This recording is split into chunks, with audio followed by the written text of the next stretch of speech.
será que realmente 2025 vai ser aí o ano dos fundos imobiliários, né? A gente vinha assustado até o final do ano passado com a queda sem parar do nosso índice, o IFIX, né? Índice esse que reúne os fundos imobiliários mais negociados da Bolsa de Valores. Estava todo mundo num cenário muito pessimista e com a mudança do cenário macroeconômico aí, taxação, não taxação, aí vem Trump e vai China e essa briga, e nossa Selic, inflação subindo, isso gera um ambiente de muita incerteza no mercado. Todo mundo fica apavorado e joga o dinheiro na renda fixa. Quando as coisas começam a se arrefecer, ou mesmo num cenário mais dificultoso no sentido macroeconômico, mas com uma certa previsibilidade, os investidores começam a fomentar mais o seu apetite para o risco e com isso joga o dinheiro nos fundos imobiliários. E será que ele pode encerrar 2025 com a maior alta dos últimos 8 anos? Nós temos aqui o gráfico desde 2013 do índice de fundos imobiliários, que é o IFIX, que se reúne a média de mercado global de negociação dos fundos mais líquidos da Bolsa de Valores. Observe, de 2016 para frente, um crescimento muito forte, com uma certa volatilidade, claro, e a gente chegou a ficar preocupado aí no início de 2025 com ele chegando ou regredindo para os 3.000 pontos, né? E agora, chegando na sua máxima histórica de 3.394 pontos, talvez você tenha ficado muito feliz com alguns fundos imobiliários da sua carteira que estejam performando positivamente, tirando toda aquela sua incerteza no passado, tá? Mas, se a gente mede ainda em termos de rentabilidade, atratividade, risco e retorno, eu vou colocar aqui num cenário nos últimos 10 anos, encurtar um pouquinho essa janela do IFIX, nós temos que a renda fixa venceu do IFIX, o IMAB, né? Os títulos do Tesouro IPCA+, porque nossa taxa de juros no país aqui é muito grande, e o IMAB acabou vencendo o IFIX, e tá pau a pau ali com o índice Ibovespa também, sendo que eles venceram do próprio CDI em si, tá? O Ibovespa venceu do CDI e o IFIX também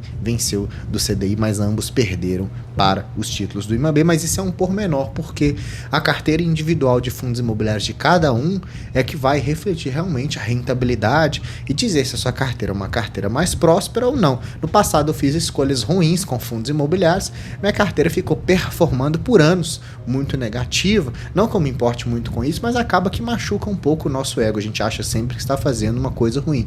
E com isso, até mudar, até refazer a minha carteira de fundos imobiliários, isso aí demorou um tempo e ela está começando a performar positivamente, tá? E podemos ver um cenário aí bem interessante de acordo com a matéria, né? Atualmente o IFIX é negociado num desconto de 18%, né? Os fundos de papel têm um desconto de 12% e os fundos de tijolo estão com uma média de desconto de 21% do mercado, tá? Apesar de que os fundos imobiliários de papel, eles possuem uma rentabilidade superior aos fundos de tijolo, mas se você consegue comprar um fundo de tijolo muito descontado, e se esse fundo é bom, e você consegue comprar as cotas com esse desconto aí de 21%, quando a recuperação do mercado, ele te entrega um yield on cost, uma rentabilidade superior. E eu sempre falo isso aqui nos meus vídeos sobre fundos imobiliários. Então dê uma pesquisada. Por quê? Muitos fundos começaram a ser negociados hoje em dia acima do seu valor patrimonial, de 1.0. E muita gente acaba procurando fundos que estão mais descontados possível. E com isso pode incorrer em alguns riscos. Então o intuito desse vídeo, apesar dessa longa introdução, é te mostrar alguns riscos que os fundos imobiliários podem ocorrer que vão fazer com que eles negociem com desconto. Por quê? O investidor só vai investir nesse fundo caso vale a pena ali a questão do risco e retorno, né? Então, se eu tenho um fundo que está com um risco maior, eu preciso de um desconto muito grande na cotação para que vale a pena eu investir. Então, por isso que, apesar de muitos fundos estarem negociando hoje no positivo, ainda a gente tem alguns descontos, você precisa tomar cuidado. O primeiro ponto que eu fiz é fazer um filtro básico e tirar aqueles fundos que não são tão interessantes assim, de acordo com o meu perfil de investimento. Então, o filtro que eu utilizei foi o seguinte, olha só, um dividend yield de 10 a 18%, com um PVP máximo de 0,99 para aproveitar o desconto sobre o valor patrimonial, uma liquidez de pelo menos R$200 mil por dia e um patrimônio líquido que seja de pelo menos R$1 bilhão. Então eu fiz esse filtro no site Status Invest, baixei a planilha para o Excel, dei uma refinada nela e aqui a gente consegue ver os fundos que têm essa característica. Então perceba, todos eles estão abaixo do valor patrimonial, né? O PVP abaixo, né? Na ordem aqui crescente, tá? Abaixo de 1,0, com patrimônio líquido todos acima de R$1 bilhão, com a liquidez também acima de 200 mil. E eu fiz este filtro para a gente ver alguns deles, tá? Depois, aqui, eles estão caracterizados do valor patrimonial mais barato, ou seja, com mais desconto para o mais caro. Você pode perceber, o BROF11 tá com 0,45 e o RBRY tá com 0,97. Então, do mais barato para o mais caro, seguindo o valor patrimonial dentre todos esses parâmetros. E eu utilizei esses parâmetros para filtrar alguns fundos imobiliários que existem na Bolsa de Valores que não fazem muito sentido para o investidor. Então, aqui tem os principais deles hoje, na data de hoje, que estão sendo negociados abaixo do valor patrimonial, mas tem algumas características interessantes. Não por isso você precisa deixar de olhar o que esse fundo tem, tá? Aqui nós temos, eu escolhi os primeiros 5 para a gente poder falar, o BROF, o BRCR, o GTWR, o HSLG e o HSML, para você ver a dinâmica deles. 3 fundos de lajes corporativas, um fundo de logística e um fundo de shopping, para a gente poder fazer um aparato mais dinâmico aqui no nosso vídeo. Vou passar rapidamente por todos eles para você entender onde que está o desconto desse fundo imobiliário, porque que ele está sendo mais barato, sendo que nós temos um IFIX que está ali performando positivamente, tá certo? Então nós temos primeiro o BROF11, que é um fundo de laje corporativa com bons imóveis que tem ali classificações de lead bem interessante, e ele tem 3 imóveis na sua carteira hoje. Então aparentemente é bem interessante, mas a gente precisa de alguns detalhes. Nós temos que hoje esse imóvel ele tem uma taxa de ocupação de 94,2%, até que tem uma vacância baixa, né? Interessante, foi construído em 2016, enfim,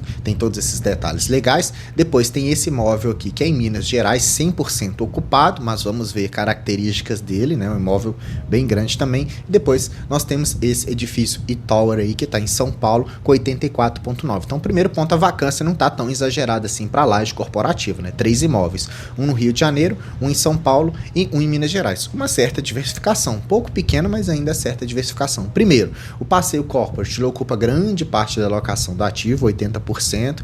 Depois tem o Águas Claras, que é de Minas Gerais, com 8,2% e o e-Tower com 11,2%. Nós temos diversos inquilinos. Demarquei aqui a Stone porque a Stone está deixando a carteira. A Stone rescindiu o contrato e acaba que 14,1% da alocação dele vinda da receita pode deixar de existir. Então está aí um ponto que vai fazer preço no imóvel e deixar ele ser negociado barato, tá? O outro ponto que a gente tem que olhar também é que a saída de um outro inquilino anteriormente, né, que a PGS, reportada no mês passado, o imóvel atingiu ocupação de 94,2% no mês de março e a partir de abril vai ter uma taxa de ocupação de 92%, ou seja, 8% de vacância para o Passeio Corporate, que é o que ocupa a maior posição na receita do fundo. Águas Claras, 100% ocupado, mas tem um inquilino apenas, que é a Vale, que vai ter um contrato renovado para até 2030, mas é apenas um inquilino. Caso aconteça alguma coisa, o fundo fica com uma taxa de desocupação muito alta, né? O e-Tower, que é em São Paulo, móvel 84% ocupado, tendo algumas negociações aqui. Então a gente pode perceber que de julho para frente pode ser que o guidance de dividendos diminua um pouquinho ali, permeando na casa dos 50 até 60 centavos, tá? Então isso também tem desanimado alguns investidores. E hoje ele é 0,45 valor patrimonial, ou seja, 55% de desconto, com R$ 49,78. Ele vai ter dividendos ali, ora ondulatórios, mas não tão ruins assim. Nos últimos 12 meses, quase R$6, né? Então dá esses 12,2% em dividend yield.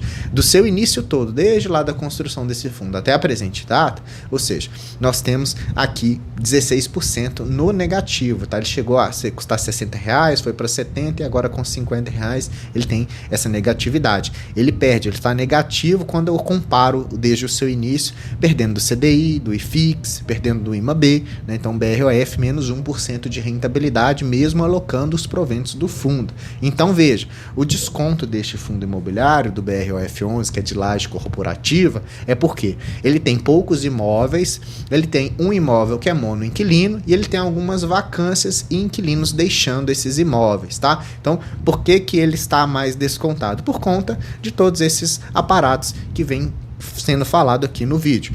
Então, cabe ao que? O investidor escolher. Eu vou preferir comprar esse imóvel muito barato hoje, para daqui a 5 anos ele estar melhor, né? Que é assim que se espera com o aquecimento da economia.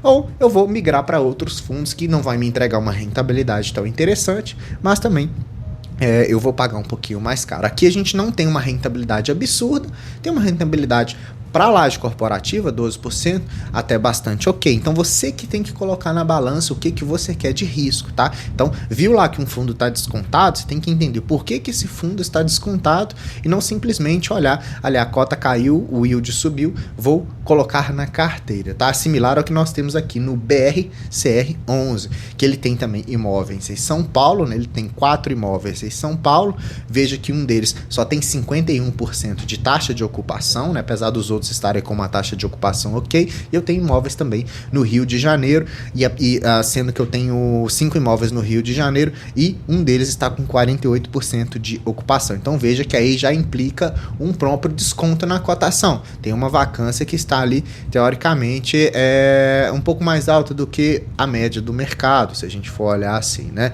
Então a gente tem um único prédio sendo grande parte da área bruta locável, que é no Rio de Janeiro, que é a Torre Almirante, com 69% ali de área bruta locável total do fundo. Então ele está muito exposto nesse prédio. Tem diversificação, mas é um prédio que ocupa grande parte do portfólio, tá? Nós temos aqui uma vacância média de 13%, né?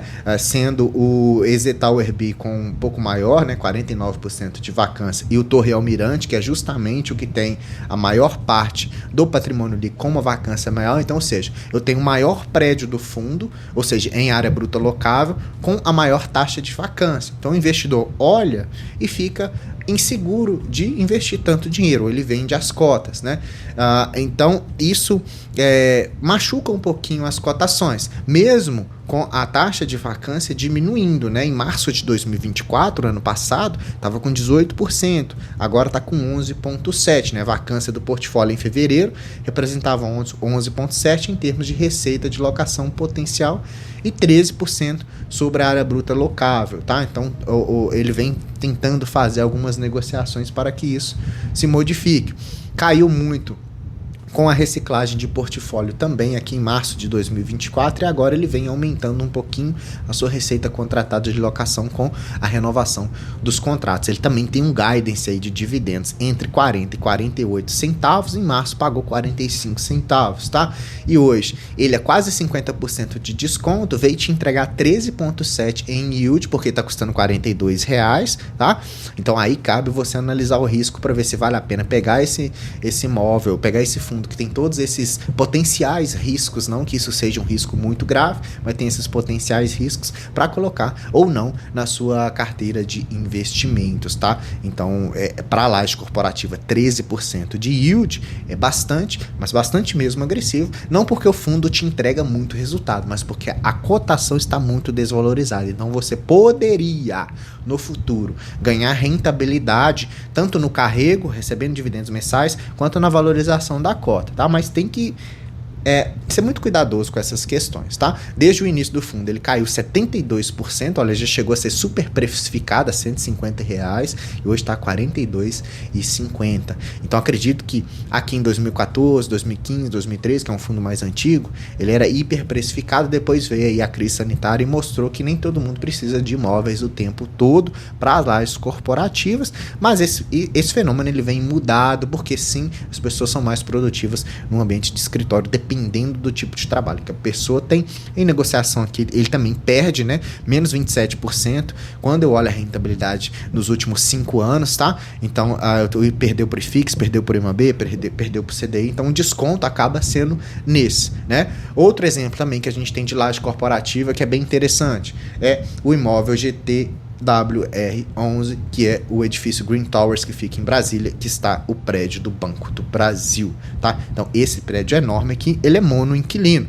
Então, acaba que ele vai permear um pouquinho menos do que a vacância de Brasília em si, né, que hoje está permeando em 10,3% das lajes corporativas em geral. Esse imóvel AAA, que é um imóvel de maior excelência e tem um contrato longo com o Banco do Brasil, ele está ali na média de 5% de vacância, porque tem outros inquilinos lá também, acredito eu, não sei se eu estou 100% certo. Então, esse portfólio, esse fundo, ele só tem um ativo, então aí está o risco, né, de ser monoativo. Ser monoinquilino traz um risco, né, um inquilino só, e ser monoativo também traz um outro risco só. Daí a gente vê que a cota patrimonial é R$ 99,00, mas ele está ali fechando o mercado na data do relatório em R$ 71,00, mas hoje está custando R$ 69,00, tá?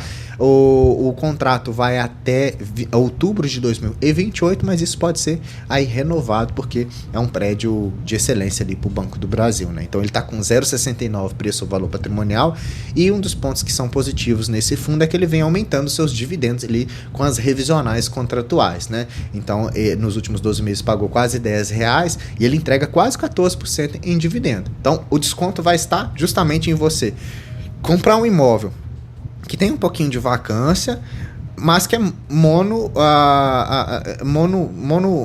só tem um fundo, me perdi na palavra aqui, né? Monoativo, tá? Ele é monoativo, e você vai correr o risco de ser um fundo que tem um prédio único só de laje corporativa. E o risco já está implícito nisso daí. Tanto é que nos últimos 5 anos ele caiu quase 40%, né?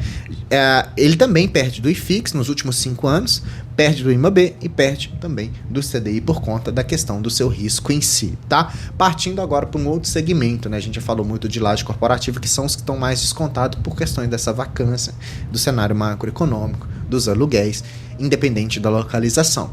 E a gente tem um HSLG, que é um fundo de logística agora, que tem 6 galpões logísticos ali, com uma participação média deles de 92%. A gente vê que atualmente não tem vacância física nem financeira, mas já esteve, então o fundo já chegou a performar negativamente. O que incomoda um pouquinho, mas que está sendo mudado aqui, é a Casas Bahia, que tem uma participação muito grande, 33% dos seus contratos. Então acaba que, caso aconteça alguma coisa, uma inadimplência específica, vai pesar para o fundo de logística, então falta de diversificação. Outro ponto também que dá o desconto na cota é o quê? A sua alavancagem, 19% sobre o patrimônio do fundo, é uma alavancagem um pouco grande quando a gente olha outros fundos imobiliários de logística que estão melhor aí no mercado. Então muita gente não gosta dessa alavancagem, corrói um pouquinho do patrimônio, mas o fundo veio fazendo algumas mudanças aí com relação à questão das Casas Bahia, onde ele deu uma revisionada nos contratos de 2 galpões deles, e com isso acabou diminuindo um pouquinho a relação das Casas Bahia pesando no fundo. Antes era 33, passou para 20,6,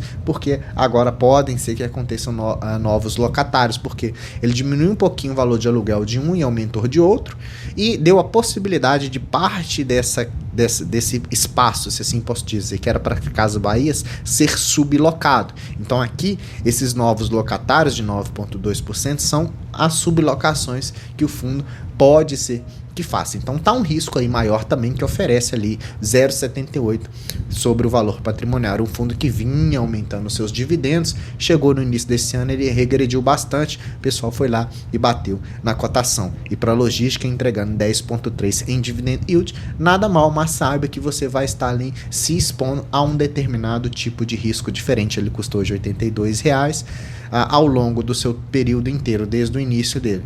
23% negativo, e aqui ele também perde para os indexadores nos últimos 5 anos, perde para o IFIX, para o IMAB e perde para o CDI também. Então, antes da gente falar do último, que teve até uma performance interessante, para a gente fechar com chave de ouro, entenda que o que eu estou querendo te mostrar aqui não é se esse fundo específico é bom ou se é ruim. É que eu quero que você comece a abrir os olhos para que, quando você vê um desconto em algum ativo financeiro, você investigar de onde que está vindo esse desconto, e não que o fundo seja bom ou que o fundo seja ruim. E determinado risco que você vai correr vai estar de acordo com a característica da sua carteira de investimentos e com a sua característica própria. Tem gente que gosta de correr mais risco, está disposto a isso, ou às vezes tem uma grande parte em renda fixa, a parte de fundos imobiliários é a mais arriscada, ele vai pegar todos esses fundos super descontados, fazer o carrego de carteira, e quando, se eventualmente acontecer um ganho de capital pela valorização das cotas, ele vai lá e vende isso com lucro. Muita gente faz isso, é uma opção também. Não é todo mundo que compra fundo imobiliário e fica carregando ele por anos e anos. Tem gente que faz